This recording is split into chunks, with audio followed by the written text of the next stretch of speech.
Hello everyone, and welcome to my first product review. This will be of the ZMF Vibro pair of headphones. And these are basically a modified Fostex T50RP that a guy in Chicago named Zach takes what he calls the Luthier's approach to modification. Basically what this means is, besides just retuning the drivers to sound more pleasant, he installs wooden cups. This one is specifically cherry. So let's start with the configuration of this specific ZMF Vibro. It has a cornflower blue finish and black sliders. I guess these are both, this one and these are both adjustable on the site when you order them. And the air cups, or rather the air pads, are actually by Mr. Speakers. These are the alpha pads, lambskin leather.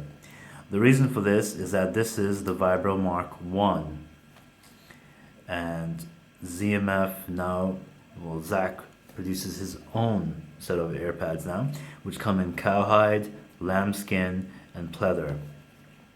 So I'm going a bit, let's say, one iteration back, but I'm pretty sure the sound still holds up. Comfort-wise, these cushiony pads are exactly how you think they'd feel on your head. They are very comfortable. In fact, let me just put them on now. Yep. These can stay on your head for a good amount of time and you will not feel fatigued. Now, I'm not sure about the climate that you the viewer, are in, but over here in England, still pretty chilly. I can wear this for a long time with no problem, no sweatiness. You might have to get back to me when the summer comes around for that, but until then, I can highly recommend these as quite comfortable and not stuffy at all.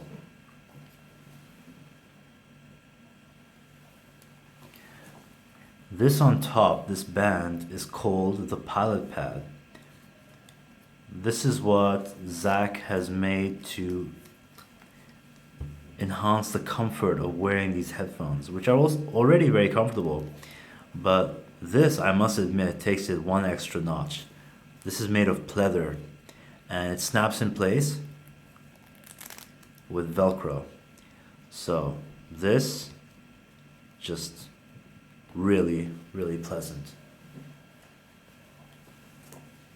The finish is absolutely stunning, and these three holes are the bass ports, of which I have two in right now,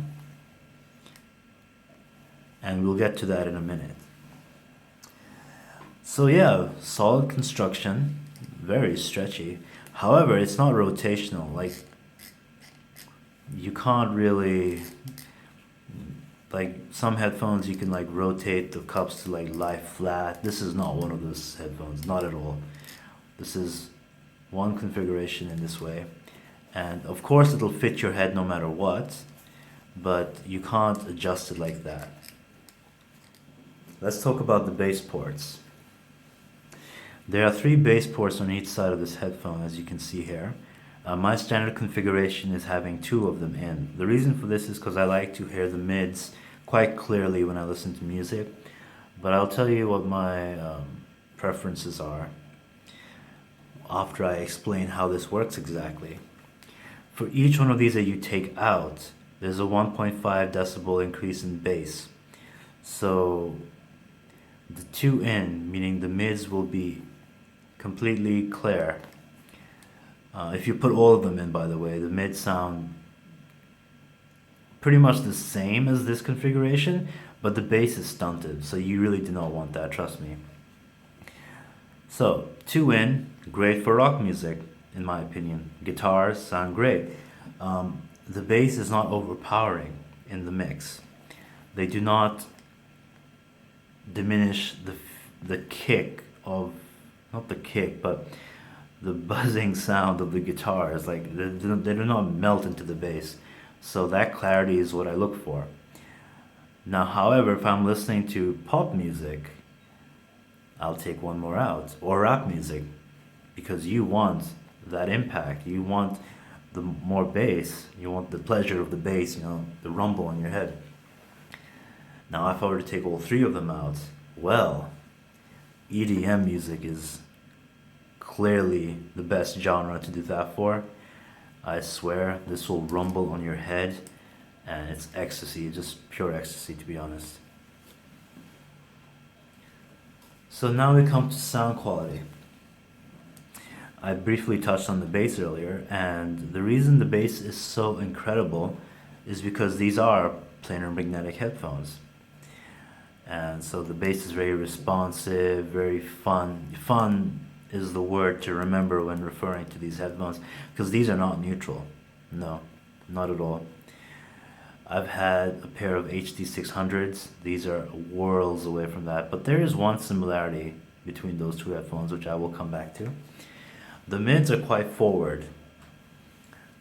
So when you're listening to a song with vocals, it's great, but the treble, yes, the treble is quite rolled off in these headphones. Just like the HD 600 and the HD 650, people complain about a veiled sound. This isn't exactly quite like that, but there is definitely, you feel the but the diminished clarity in the upper range quite a bit. However, this means that nothing you listen to with this will ever be sibilant. Like, you won't shriek, and the pain won't hurt. Perceived pain of treble for those treble sensitive people out there. Now, I have used the DT990 in the past, so I can tell you, yes, it can get quite fatiguing. Not this. This is not a fatiguing pair of headphones at all. This is fun. Not analytical, but with good separation. That is one thing that really impressed me about these, actually, is that I was listening to a song which on every other closed pair of headphones, which these are, sounded quite stuffy, quite too close together. Maybe some instruments were blending into each other, not very articulate. These do a great job of reproducing the sound as it's supposed to be. Of course, with the treble problem, well, not really quite a problem, but the treble roll-off, it's not very consistent. You could be listening to, let's say, Chris Isaak, Wicked Game. The instrumentation is perfect. The cymbals are bright and clean. However, his vocal himself sounds a little diminished. Yeah, diminished. Sounds a little like something is stopping him from achieving its full potential. And I've listened to it with other headphones, one of my favorite songs. This has slight trouble reproducing the vocals, but everything else in that song, especially the low end, sounds way better on this than any other pair of headphones that I've ever owned. One thing to note, however, is if you're planning to use these headphones, you do not want to listen to badly recorded music. Now, this doesn't just mean 128 kbps MP3. No, this means music that was put together in a studio will shine on this. Music that wasn't badly recorded music, no. It'll sound muddy. It'll sound and even things like vinyl recordings, like vinyl rips. This has trouble with those because they do not sound as clear as they could be on some other headphones with better treble extension. The clarity of vinyl rips, I've stopped listening to vinyl rips on this. I'm listening to CD quality now with this because you want the punchiness of the bass, obviously, which CD quality can provide. The vinyl rips, for some reason, it's like someone threw a sheet over your ears when you're listening to them. with these headphones. I would not recommend that. But if you're listening to SACD, for instance, or CD quality, good recordings sound great. But even so, with good recordings, there's no consistency, because some recordings will sound like pop recordings will sound great on this. Oh, absolutely, pop recordings with the the vocal layering and all that stuff, great. But if you're listening to something like, let's say, for example, Appetite for Destruction by Guns N' Roses, this has slight problems with that recording. I'm not sure why. It sounds a little muddy. I'm not sure why this is, because I know it's a really great sounding recording. But even Axel's voice, which is quite screechy, feels like it's being subdued by this. If you listen to any black metal or anything, I don't mean to stereotype black metal, but the bass not so prevalent in that. This will make up for that fact. This will give it the rumble, the desirable rumble that metal needs.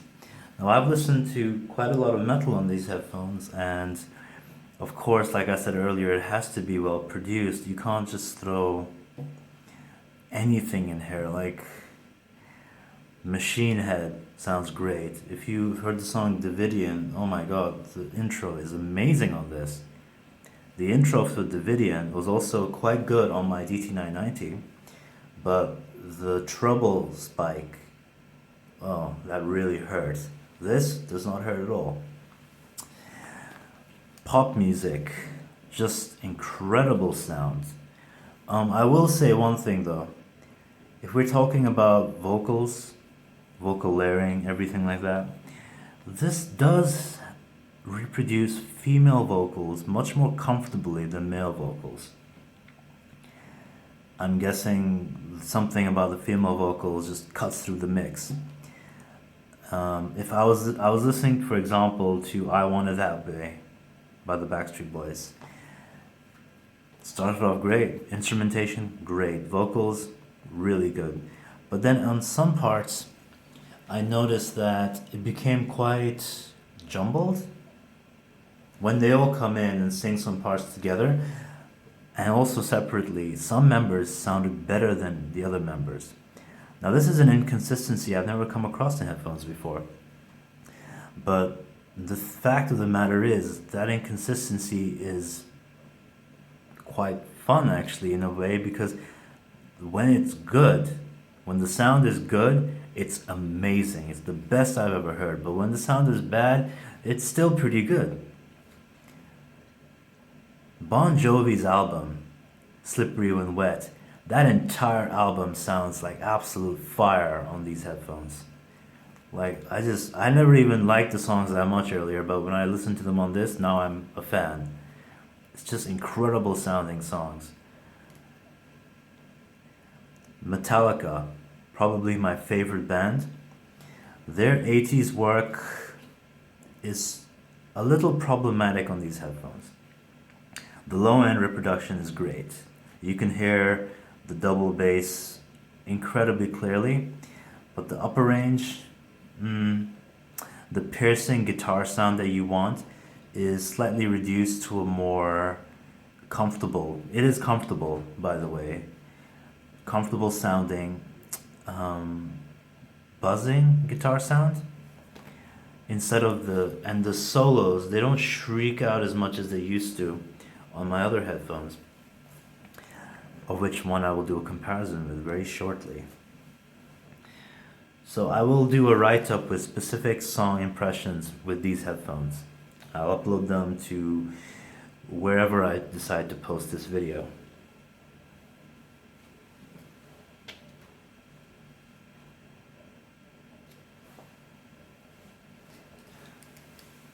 Before I move into comparisons, I'd like to talk about the fact that this is actually a version 1 of the Vibro. Version 1, according to another review I've read, is controlled chaos, very fun chaos, and I can agree with that statement. Rolled off top though, which I have talked about at length in this video.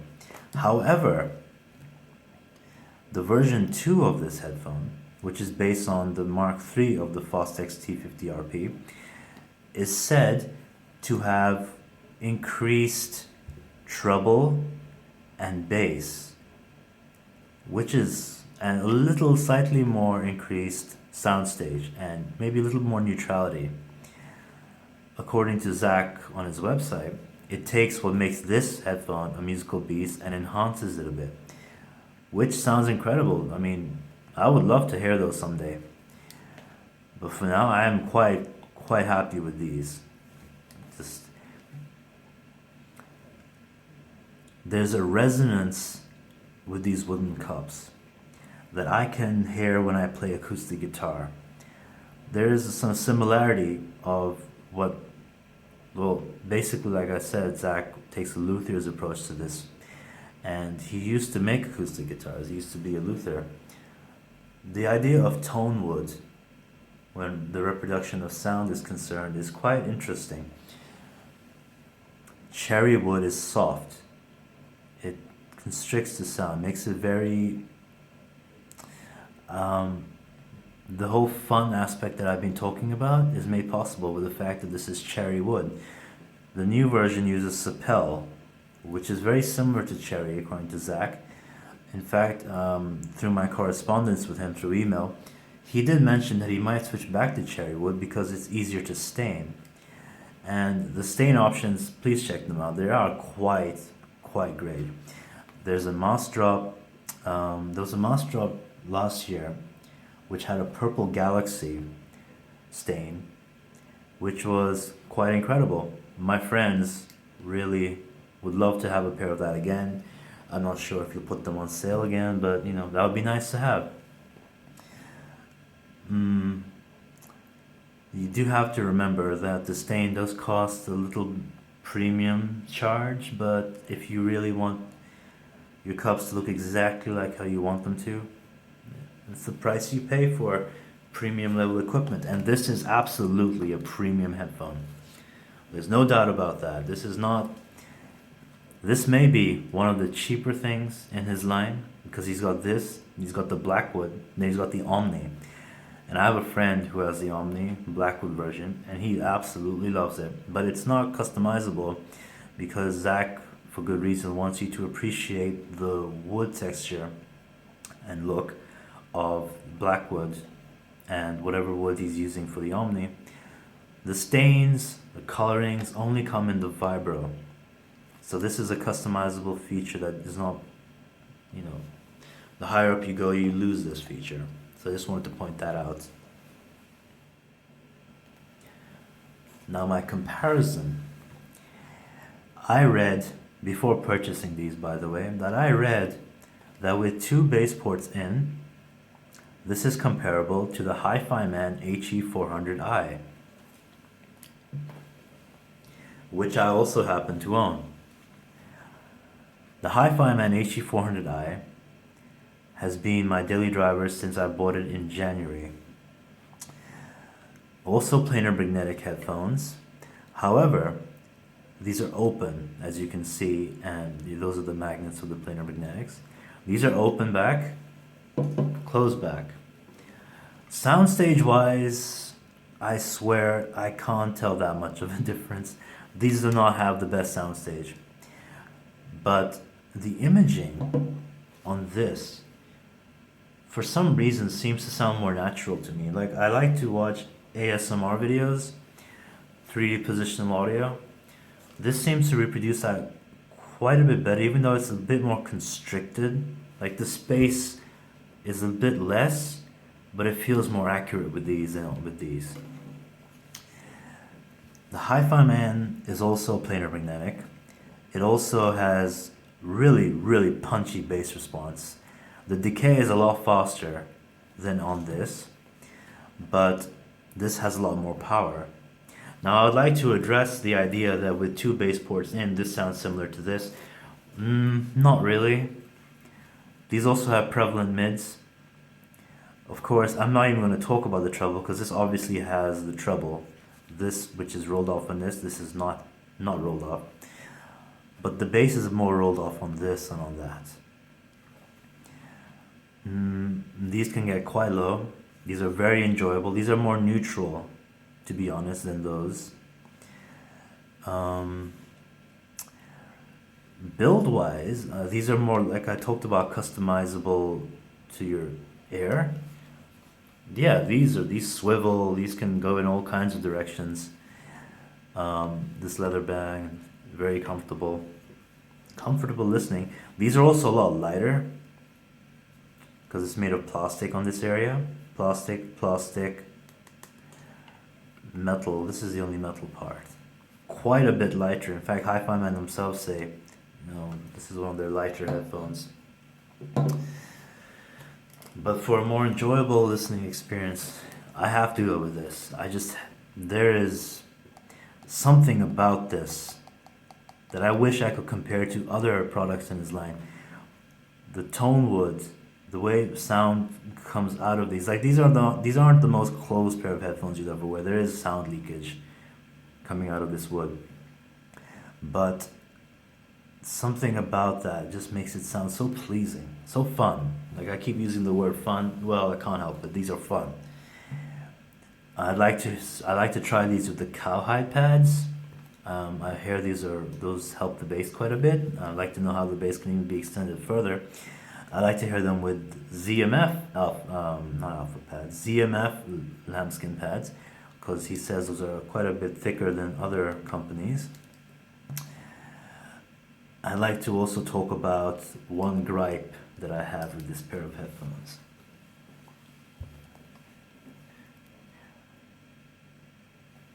These. It needs to focus. Basically what you're looking at are two mini XLR connectors. But not just the three-pronged ones that you usually see. These are the four-pronged ones that are made popular by the use in Audi's equipment. Zach himself used to sell these headphones without the cable because he thought if people who have Audi's headphones would like to buy these also, they can just use the same cable to save a bit of money that way. That's a nice sentiment, but I'm not a huge fan of the connectors myself. Proprietary connectors, not a huge fan of those. I would like it if I could get something like to convert this to like a 2.5 millimeter jack, which I can also use with my Hi-Fi Man. But that is such a small gripe, I swear. That is just, forget I even said it, to be honest. Oh, and yeah, that's what I mean, 2.5 millimeter jack. Hi-Fi Man used to have really crappy connectors, but I'm glad they've seen the error of their ways. Oh, and another thing, aesthetics wise, I do apologize, but this originally came with the buffalo leather pad, and I didn't have the necessary screwdriver to remove it. I've ordered it since then, but I will remove it once it comes. But until then, this leather band wasn't coming on, so I just brute force cut it off. I'm sorry, I'm sure some people are offended by that, but I just couldn't. I just wanted to get to this quickly because this I had to order separately. The version 1 did not come with it. Version 2, maybe it does. I'm not sure. I pair my headphones with a Schiit Magni 2 Uber and a Schiit Asgard 2. Solid state amp, kind of warm. Yeah, quite warm actually. A very good pairing for the Hi-Fi Man. For this, I'm kind of considering it. Maybe I could help some of the concerns that I have regarding this by switching to a different amp. However, these require a good amount of power. More than this, absolutely. More than my HD600s. Not quite as much as my DT990 600 ohms, but these do require a good amount of power to drive these. Like don't be fooled by the low ohms. You can't plug this into a portable device and go around without an amp. You can with this though. Like, this is more efficient than that, but you can't take these around with you. leave them at home, have fun with them at home. These are absolutely my new favorite pair of headphones, and I can see myself doing a majority of my listening on these. So thank you for watching. This has been my first review on my channel, and I hope to see you again soon with another product. So thank you, Zach. These are great. I would like to hear the version 2, the Blackwood and the Omni someday. For now, I'm just going to enjoy these. Cheers.